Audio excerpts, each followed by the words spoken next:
वज़ीर-ए-आज़म शहबाज शरीफ का मलेशिया में पुरतपाक इस्तकबाल। मलेशियन वज़रा और पाकिस्तानी सिफारती अमले ने एयरपोर्ट पर खुशामदीद कहा। एयरपोर्ट पर वज़ीर-ए-आज़म शहबाज शरीफ ने गार्ड ऑफ ऑनर का मुआयना किया। वज़ीर-ए-आज़म को शाही प्रोटोकॉल में मलेशियन हममनसब की रिहाइशगाह पर लाया गया। मलेशियन वज़ीर-ए-आज़म अनवर इब्राहिम ने गर्मजोशी से शहबाज शरीफ का इस्तकबाल किया। इस मौके पर वज़ीर-ए-आज़म ने कहा कि मलेशिया आकर बेहद खुशी हो रही है। पुरतपाक इस्तकबाल पर आपका शुक्रिया अदा करता हूँ। दौरे से पाकिस्तान मलेशिया दो तरफ़ा ताल्लुकात को मज़ीद तक़वीत मिलेगी। वज़ीर-ए-आज़म अपने दौरे के दौरान अनवर इब्राहिम से मुलाकात करेंगे। दोनों ममालिक के दरमियान वफूद की सतह पर भी बातचीत होगी। तिजारत, तवानाई, IT समेत दीगर शोबों में ताउन बढ़ाने के मुआहदे होंगे।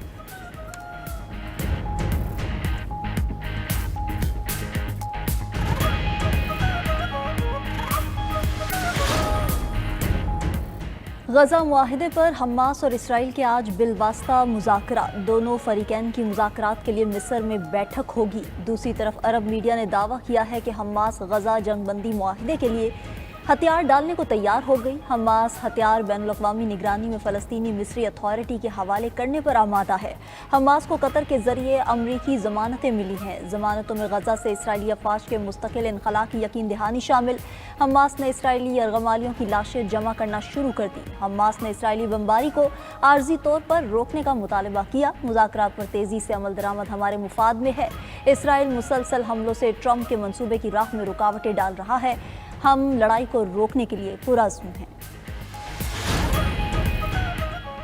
अमरीकी सदर ने हमास का गजा मंसूबा ज़बरदस्त करार दे दिया। ट्रंप का कहना है गजा मंसूबे में कुछ तब्दीलियां हो जाएं, ये भी मुमकिन है। ऐसे अमन अमल का हिस्सा बनने पर इंतहाई फ़ख्र महसूस कर रहा हूँ। हमास को तेज़ी से आगे बढ़ना चाहिए।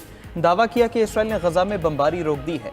नेतन्याहू गजा में बमबारी को ख़त्म करने के लिए तैयार है। हमास कितनी संजीदा है जल्द ही पता चल जाएगा। अमरीकी वज़ीर ख़ारजा मार्को रूबियो बोले, अभी गजा जंग के खात्मे पर कुछ काम करना बाकी है। इसराइल हमास मुआहदे पर मुलाकातें हो रही हैं। कैदियों की रिहाई के लिए 90% काम हो चुका है। उम्मीद है मुआहदे को बहुत जल्द हतमी शक्ल दी जाएगी। हमास से जंगजुओं को गैर मुसल्लह करना आसान नहीं होगा। उम्मीद है अगले हफ्ते के शुरू में हतमी मुआहदा हो जाएगा।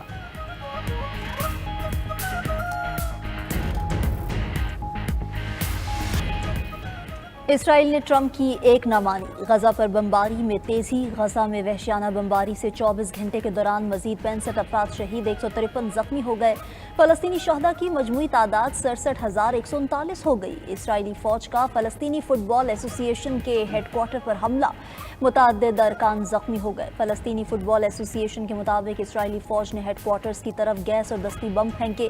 इसराइली वज़ीर-ए-आज़म का गजा में फ़ौजी कार्रवाइयाँ तेज़ करने का ऐलान। टीवी पर इसराइलियों से खिताब में कहा कि हमास के पास मुआहिदा कबूल करने के सिवा कोई चारा नहीं। अमरीका को बता दिया कि हमास को गैर मुसल्लह करना है। तमाम कैदियों की रिहाई तक अमरीकी मंसूबे पर पेशरफ्त नहीं होगी। कैदियों की रिहाई तक 21 शिकों में से किसी पर अमल नहीं करेंगे।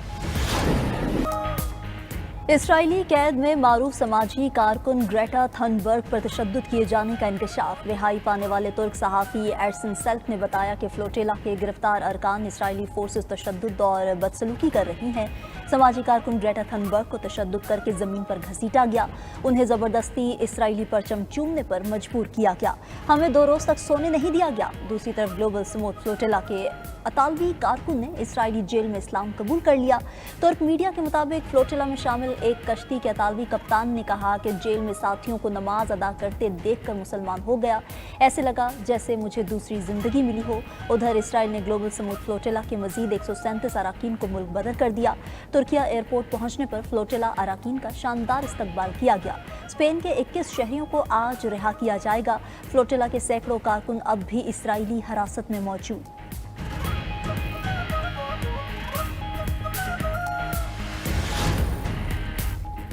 ट्रंप के मंसूबे ने नेतन्याहू को मुश्किल में डाल दिया। अमरीकी अखबार न्यूयॉर्क टाइम्स की रिपोर्ट में इंकशाफ। न्यूयॉर्क टाइम्स ने अपनी रिपोर्ट में लिखा कि सब कुछ वैसे नहीं हुआ जैसे नेतन्याहू चाहते थे। नेतन्याहू का ख्याल था ट्रंप उन्हें गजा पर मुकम्मल फतह दिलवाएंगे, लेकिन सूरत हाल अब उनकी ख्वाहिशात के बरक्स दिखाई दे रही है। हमास ने अब तक सिर्फ यरगमालियों की रिहाई की शर्त मंजूर की है। दोहा हमले के बाद अमरीका और अरब ममालिक ने शदीद दबाव डाला। दबाव के बाद ही नेतन्याहू ने अमन मंसूबे में लचक दिखाई।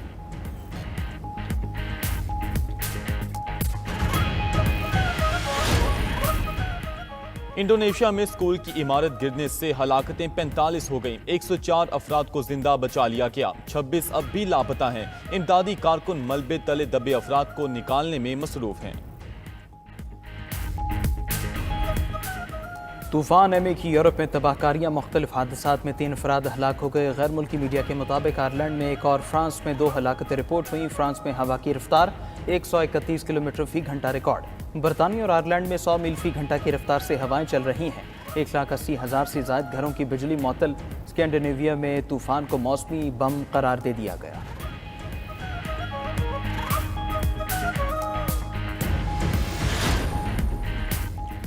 روس کا یوکرین پر بڑا فضائی حملہ، 5 افراد ہلاک، متعدد زخمی۔ روس کی جانب سے 50 میزائل اور 500 ڈرونز یوکرین پر داغے گئے۔ حملے میں شہری آبادی اور یوکرین کے انرجی انفراسٹرکچر کو نشانہ بنایا گیا۔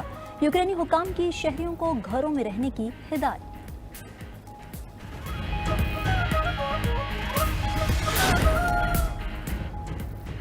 امریکی ریاست الاباما میں فائرنگ سے 2 افراد ہلاک، 14 زخمی ہو گئے۔ مقامی پولیس کے مطابق زخمیوں میں سے 3 کی حالت تشویشناک ہے۔ فائرنگ کا واقعہ فٹ بال میچ کے موقع پر پیش آیا۔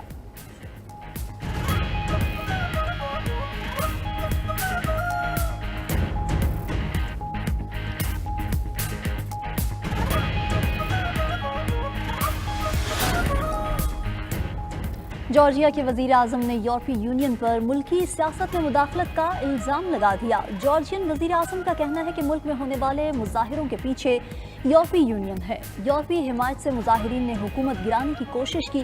خبر ایجنسی کے مطابق گزشتہ روز مظاہرین نے صدارتی محل میں داخل ہونے کی کوشش کی۔ مظاہرین کا حکمران ڈریم پارٹی سے اقتدار سے دستبردار ہونے کا مطالبہ۔ پولیس نے کریک ڈاؤن کر کے 5 افراد کو گرفتار کر لیا۔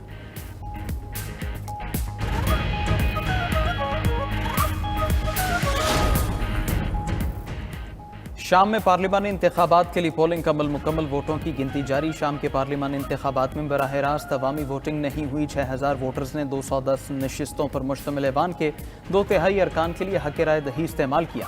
باقی 1/3 ارکان کا تقرر شامی صدر احمد الشرا خود کریں گے۔